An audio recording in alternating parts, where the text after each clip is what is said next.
प्रणाम जी। जय श्री कृष्ण। छठ पूजा क्यों मनाई जाती है? क्या इसका प्रमाण हमें शास्त्रों में मिलता है? तो आइए छठ पूजा के प्रमाणों के बारे में जानते हैं कि क्यों मनाई जाती है, इसका प्रमाण है कि नहीं। भक्त प्रेमियों, छठ पूजा का कोई ठोस प्रमाण नहीं मिलता है, लेकिन कुछ विद्वानों का ये मानना है कि महाभारत से कुंती माँ को ही षष्ठी देवी अर्थात छठी मैया से इसको जोड़ते हैं। और कुछ विद्वानों का मानना है कि ब्रह्मा जी के जो मानस पुत्री का ही नाम छठी मैया है। ऐसा इसमें कितनी बात सच्चाई है, ये तो कोई विशेष ठोस प्रमाण नहीं मिलता है, लेकिन इसमें भी कुछ कमी है। अगर छठ पूजा करते हैं, छठ व्रत करते हैं, तो इसमें भी कुछ कमी आ जाती है। अगर आप कोई भी भक्ति, किसी की भी भक्ति अगर आप जान के करते हैं और कुछ भक्तियाँ मान के करते हैं, दोनों में अंतर है। अगर आप भक्ति केवल मान के करते हैं और बिन जाने करते हैं तो भक्ति करना व्यर्थ है, क्योंकि भक्ति देखा जाए तो आपको मान कर नहीं, जान के करें। क्योंकि शास्त्र भी हमें यही बतलाता है कि हमें भक्ति जान के करना चाहिए, मान कर नहीं। लेकिन हमारे समाज में हमारी माताएं बहनें छठ पूजा के बारे में, छठ मैया के बारे में नहीं जानती हैं, इंसान विज्ञ हैं, फिर भी छठ पूजा करती हैं, क्योंकि ये सारा परंपरागत चला आ रहा है। उसको केवल मान के करते हैं, क्योंकि उनको पता नहीं है कि छठ है कौन, इनकी उत्पत्ति कैसे हुआ, ये किनकी पुत्री हैं, इनका पिता कौन है, इनका पुत्र कौन हुए, इनके पति कौन है। हाँ, सबसे बड़ी अच्छी बात यह है कि अगर दो प्रमाण आपको मिला, ये तो पहले कोई ठोस प्रमाण है नहीं, लेकिन कुंती की अगर बात किया जाता है तो वहाँ का महाभारत का प्रसंग वहाँ का आता है कि एक समय की बात है कि कुंती भोज के दरबार में दुर्वासा ऋषि आए, और दुर्वासा ऋषि स्वभाव से ही क्रोधित स्वभाव के थे। अगर उनकी सेवा में किसी भी प्रकार की चूक हो जाएगी तो बात बात पर श्राप देते थे। उनकी इस अवस्था, इन रूप को देखकर कोई उनकी सेवा लेने से कोई तैयार था नहीं, लेकिन कुंती ने कहा कि मैं इनकी सेवा करेंगे, क्योंकि उनका आचरण, उनका व्यवहार, संस्कार अपने पिता कुंती भोज से मिला था। और कुंती भोज को राजा जो थे वो धर्मपरायण, संतों की सेवा करना इत्यादि उनके अंदर गुण था। वही संस्कार के अंतर्गत कुंती ने कहा कि हम उनकी सेवा करेंगे। कुंती ने दुर्वासा ऋषि का सेवा किए और उनकी सेवा से प्रसन्न होकर दुर्वासा ऋषि ने एक ऐसा प्रभावशाली मंत्र बतलाया कि कहे कि हे पुत्री, इस मंत्र को मैं आपको बता रहा हूँ, इस मंत्र को अगर तुम जाप कर जिस देवता का स्मरण करोगी, वो देवता आपको आएगा और मनवांछित और आपका हर एक मनोकामना पूर्ण करने वाला मंत्र है। वो आएगा, आपका हर एक आपका वरदान को बिन दिए जा नहीं सकता। अब ऐसा देने के बाद दुर्वासा ऋषि चले गए। कुंती के मन में ये विचार आया कि जो ये ऋषवर जो मंत्र दिए हैं, ये सचमुच एक काम करता है कि नहीं, क्यों नहीं इसका परख कर लिया जाए, जांच कर लिया जाए। जांच करने के लिए कुंती ने अपने महल के बालकनी पे चढ़कर झरोकों से देख रही हैं कि सूर्यास्त होने का समय था, और ईश्वर के दिया हुआ मंत्र को जाप कर सूर्य भगवान का नाम लिया। अब क्या, मंत्र के वश में देवता है, उनकी मंत्र का नाम के साथ लेते ही सूर्य भगवान प्रकट हुए और कहे कि हे देवी, आप हमको क्यों बुलाई। अचानक उनके सामने आ जाना और उनसे पूछ देना कि आप हमें क्यों बुलाई, बल्कि उनका बुलाने का कोई उद्देश्य तो था नहीं, लेकिन वो कुछ बोल ना सकी। और ना चाहते हुए सूर्य भगवान ने उनको एक गोद में एक बहुत तेजमय स्वरूप का बालक देकर चले गए। देते क्यों नहीं, क्योंकि उस मंत्र का प्रभाव था और ईश्वर का वचन था। दुर्वासा ऋषि ने पहले ही बता दिए थे कि इस मंत्र को अगर जाप करके जिस देवता का तुम नाम लोगे, वो आकर बिन वरदान दिए नहीं जाएगा। इसलिए उनको न चाहते हुए उनके गोद में पुत्र दे के चले गए। अब समस्या ये हुई कि इनके विवाह हुआ नहीं था। उन्होंने एक दासी से मिलकर उस शिशु को एक संदूक अर्थात एक बॉक्स में बंद करके जल प्रवाह कर दी। क्यों? समाज के डर से, क्योंकि विवाह हुआ नहीं है और लड़का है गोद में, तो समाज क्या कहेगा। क्योंकि संसार की सबसे बड़ी यही समस्या है कि समाज क्या कहेगा। वही लड़का आगे चल के सूर्य पुत्र कर्ण के नाम से जाने गए। ऐसा महाभारत के प्रसंग में आता है।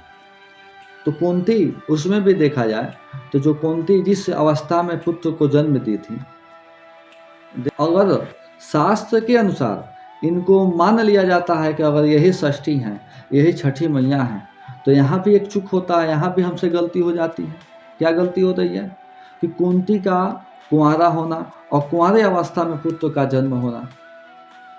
और यहाँ देखा जाता है हमारे माताएं बहनें जितनी भी छठ पूजा करती हैं, इसीलिए हमने कहा कि भक्ति जान के करना चाहिए, मान के नहीं। क्योंकि अगर आप केवल मान के करती हैं तभी तो गलती हो जाती है यहीं से।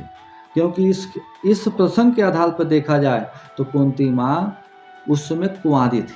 शास्त्र में ऐसा प्रमाण मिलता है कुंवारी कन्या को सिंदूर नहीं लगाना चाहिए। और हम देखते हैं कि छठ पूजा में हमारी माताएं नाक से लेकर जहाँ तक मिल जाता है वहाँ तक सिंदूर लगा देती हैं। क्योंकि देखा जाए तो गलत है, शास्त्र इसका इजाज़त नहीं देता।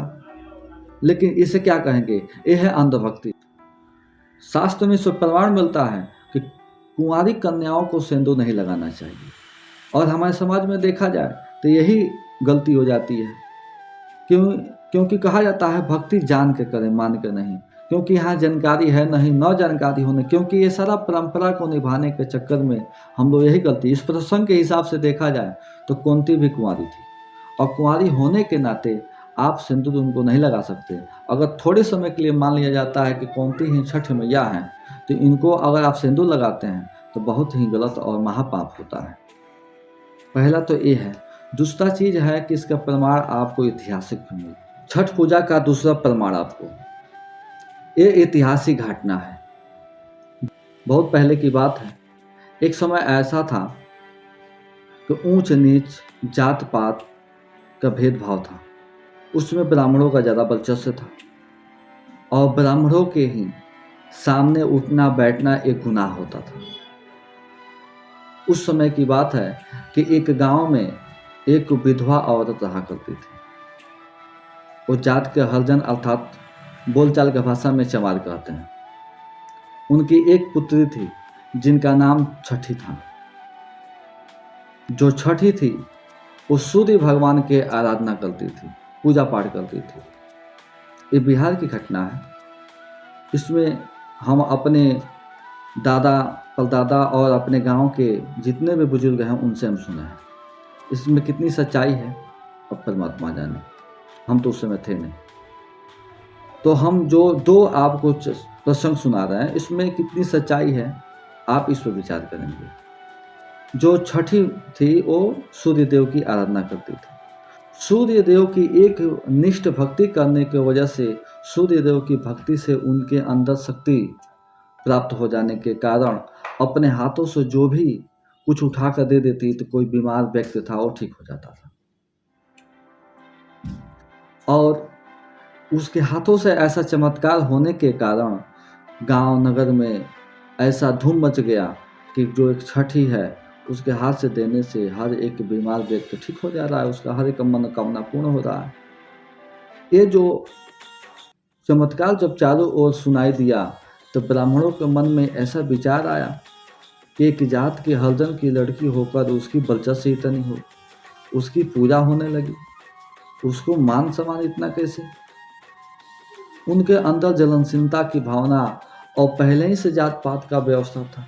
आज हमें ये बोलने और कुछ कहने का जो मौका मिल रहा है बाबा भीमराव अंबेडकर की देन है और हमारे भारत के संविधान का देन है कि आज हम जो भी कुछ कह रहे हैं, आज जो हम कुछ भी कहने के योग्य हैं वो हम भारत के संविधान के अनुसार। तो जब उसकी वर्चस्व जब बढ़ने लगा तो उस आसपास के रहने वाले जितने भी वैद्य थे वो भी जलने लगे। क्योंकि आपको भी पता है पहले डॉक्टर नहीं था, और डॉक्टर न होने के कारण पहले के समय में वैद्य हुआ करते थे। अब कोई बीमारी हो जाने के कारण कुछ लोग उनके पास आते और इलाज करा के चले जाते, तो वैद्य को लगा कि हमारी जो बिजनेस धंधा है वो तो फीका पड़ गया। अब ब्राह्मणों से मिलकर उस छोटे कास्ट की बेटी को उन्होंने दोनों ब्राह्मण और वैद्यों ने मिलकर हत्या कर दी। हत्या करने के बाद उसको ले जाकर एक जो शमशान घाट है वहाँ दफना दिए, क्योंकि शास्त्र में इसका प्रमाण मिलता है कि अगर कोई कम उम्र का बच्चा हो या बच्ची हो, उसकी मृत्यु हो जाती है तो उसको दफनाने की विधि विधान है, उसको जलाया नहीं जा सकता। इसके अंतर्गत उसको दफना दिया गया। अब इधर घर में छोटी काष्ठ की रहने के कारण उसका कोई सुनने वाला था नहीं, और पति साथ पहले ही छोड़ के चले गए, उसके आगे पीछे कोई था नहीं। अब ब्राह्मणों की वर्चस्व और इनकी प्रताड़ना की वजह से बेचारी बूढ़ी माँ रो कर ही रह गई। एक समय ऐसा आया कि गांव के बगल के गांव में रहने वाले कोई व्यक्ति बीमार हो गया। उस बीमार व्यक्ति को गांव के लोगों ने खाट पे, पहले सवारी का भी व्यवस्था नहीं था, तो खाट पे लेटा कर लेकर आए और गांव वालों से पूछा कि क्या आप छठ की घर बता सकते हैं कि जो छठी है उसका घर कहाँ है। कुछ लोगों ने कहा कि अब उसका घर जानकर क्या करेंगे, क्योंकि उसने अपने शरीर को छोड़ के चली गई। उन्होंने सोचा कि ये कैसे हो सकता है। वो जाकर घर पता की तो उनकी माँ ने बताया कि ऐसा है भाई कि मेरी पुत्री अब नहीं रही। तब उन्होंने निराश स्वर में बताए, तब उन्होंने निराश आवाज़ में कहे कि उनको कहाँ दफनाया गया है। माँ ने कहा उस शमशान घाट पे। कुछ लोगों ने उस बीमार व्यक्ति को खाट पर लेटाकर वहाँ ले गए और वहाँ जहाँ दफनाई गई थी वहाँ से मिट्टी उठाकर उनको सीने पर रगड़ा गया, तो बीमार व्यक्ति कथा के अनुसार वो ठीक हो गए। तब उनको लगा करे ये तो अभी जितना जिंदा थी इतनी प्रभावशाली इनका दिया हुआ जो भी मिट्टी, जो भी प्रसाद, जो भी भावुति था कार्य नहीं कर रहा, उससे ज़्यादा थी अब कार्य कर रहा है मर जाने के बाद। तब उन्होंने वहाँ से मिट्टी उठाकर अपने यहाँ लेकर आए और अपने यहाँ लेकर आकर उसको पिंडी बनाकर अपने तालाब के किनारे और उसकी पूजा करने लगे वहाँ। क्योंकि पहले के समय भी देखे होंगे, अब तो पैसा हो जाने के बाद लोग टाइल्स का, ईंटा के, पत्थर की बना रहे हैं छठ मैया, लेकिन पहले के समय में लोग मिट्टी का ही छठ मैया बना कर पूजते थे। और जब ऐसा होने लगा तो ब्राह्मणों को लगा कि मैं जिसका विरोध की, उसका विरोध करने के बावजूद भी कोई फायदा नहीं हुआ, लोग इसकी पूजा करने लगे। तब उन्होंने इसमें भी अपना एक गणित लगाकर इसमें भी अपने एक व्यवस्था बना दिए कि जब तक हम नहीं आएंगे तब तक अर्घ नहीं होगा, ब्राह्मणों के द्वारा ही अर्घ दिया जाएगा।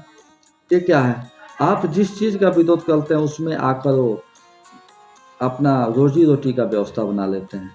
ये हमें जानना चाहिए।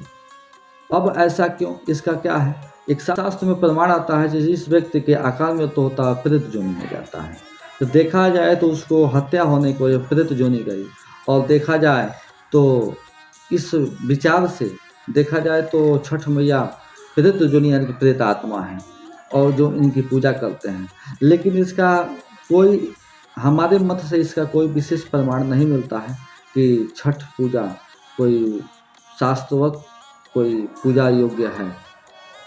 तो इसमें भी अगर देखा जाता है और इसको भी मान लेते हैं तो इसके भी प्रमाण में आता है कि छठ पूजा जो करते हैं तो ये भी महापाप काम करते हैं। कैसे? क्योंकि इस कहानी के हिसाब से, ऐतिहासिक घटना के हिसाब से देखा जाए तो ये भी छठ कुंवारी ही थी, और कुंवारी औरतों को सिंदूर नहीं करना चाहिए, अगर सिंदूर करते हैं तो महापाप करते हैं। प्रणाम। इस